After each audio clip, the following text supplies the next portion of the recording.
We don't need, inshallah, Allah alam, but at least I can say that, we did everything in our power to be able to say that, right? And that's the one thing I think everybody has to ask themselves. Can you honestly say that you've actually put in the time, right? And that's why you have all these fad diets that are so popular, right? Is because people aren't willing to be accountable for their own actions, right? So they'll blame carbohydrates, they'll blame fats, they'll blame meat, they'll blame vegetables, they'll blame everything, right? So if you're a carnivore, you're going to blame vegetables. If you're a vegetarian, you're going to blame meat. If you're no carbs, then you're going to blame bread and rice.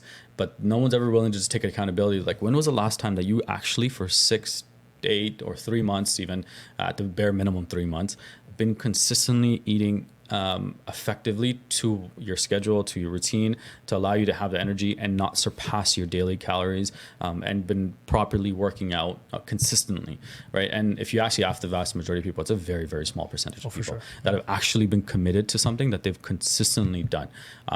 And it's because, like, if you follow social media or anything, if you ask one group of people, vegetables are bad, okay, fine. Fruits are bad, okay, fine. Meat's bad, okay, fine.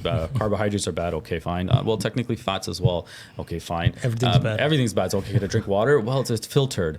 Okay, fine, it's filtered now. But how much did the process, did it go through, and what's its, it's like what level of pH is, and like, come on, man, like what like, can you? And air is polluted as well, so it's right. It's like, what are we supposed to take in, right? So that's the one. And like, there's no there's no one thing that's gonna just set everything right. You've got to be willing to commit to understanding, right? And the thing is, like, when you live your life, and say you're like 25 or 35 or 45, you've lived all those lives just doing what you want. To expect to just turn over within a short few days and not have any source of resistance is just being naive. Right. It sounds kind of harsh, but it's true. Yeah. Right. Like, you have a very set way of doing things. Right. If someone brings out dessert, you just never say no. Right. If you want to order something, like, you think about it, like, we live like royalty now. Like, kings of olden days don't compare to the way we live. That's right. Right. Like, we drive around in cars faster than any chariot that they could have ever imagined. Right. And a million times more comfortable that they could have imagined with air conditioning and so forth. Inside of our house, we can sit and get a cuisine from any type of part of the world. Whether one day we want to have Chinese, one day we want to have, the Indian, one day we want to have, something else. We could have, and delivered to our door. Right. It's not even, we don't have to leave our houses anymore. Delivered right to our door.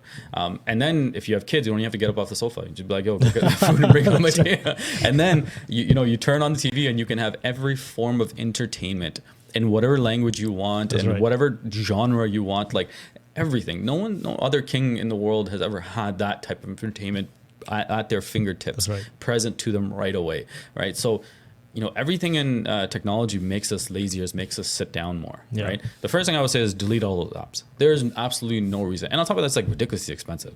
Anyone who ever actually does their own finances understands that those are ridiculous. I'm at a point where I'm like, I've taken off all of those apps, and I'm like, yo, if you want to order out, I'll go pick it up. I'm good. I'm like, I'll go drive 10 minutes because it's cheaper on gas than it is what the fees you're paying. I'm like, and on top of that, situation in the economy isn't great. So I'm like, anyone complain about money, I'm like, stop ordering from these places. It's cheaper to just buy grocery and just cook yourself, or just go to the restaurant. It's always cheaper. The prices are cheaper, and the delivery, there's no delivery fee and everything else. I'm like, just go pick it up. A lot of people complain about, eating right is very expensive. So you got to get high quality ingredients, maybe whole foods and stuff like that, and stay away from the processed food products that are mass produced and they can be cheaper. And but then when you look at, what kind of expenditure they have on, especially eating out, like if you go and buy a steak from a restaurant, you're spending like $40, $45, $50, depending. One steak does not cost that much in a meat store. Yeah, and then it's a tiny steak, like 6 ounce, 8 ounce, whatever it is. Exactly. But you can go and get like 3 of those steaks, maybe even bigger size for for the same amount of money, and then just make it at home. And enjoy it. And that's the one thing. If it's a one-off, no problem, right?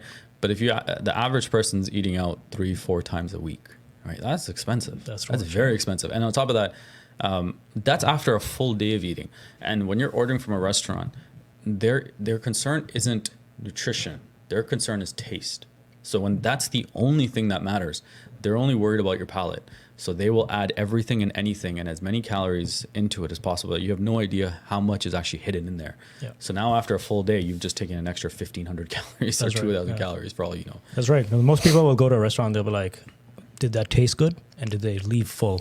Yeah. So if they maximize the calories and then increase the sodium, increase whatever else is in there, and then you're going to be leaving happy and leaving them good reviews. Yeah. But in the kind of the influx of all of the information that's out there, misinformation, disinformation, and just too much information, a lot of people will get confused. They look at all of these things. They're like, okay, this is too much and I can't do all of these things, so I'm not going to get started.